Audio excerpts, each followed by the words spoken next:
जी दोस्तों, अस्सलाम वालेकुम। कैसे हैं आप सब? वेलकम है आपका असील जू वर्ल्ड में।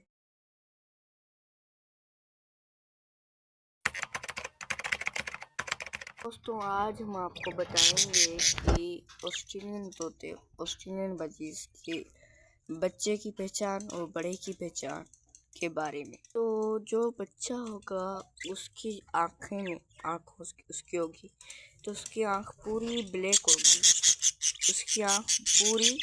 होगी। और जो बड़ा होगा उसकी साइड से आंखें, आप देख सकते हैं, मैंने पिक्चर लगाई हुई है, उसकी साइड से आंख वाइट कलर की होगी। ये कोने से आंख वाइट कलर की होगी, वो होगा बड़ा। और जिसकी आंखें बिल्कुल ब्लैक लगी पड़ी हैं वो होता है बच्चा।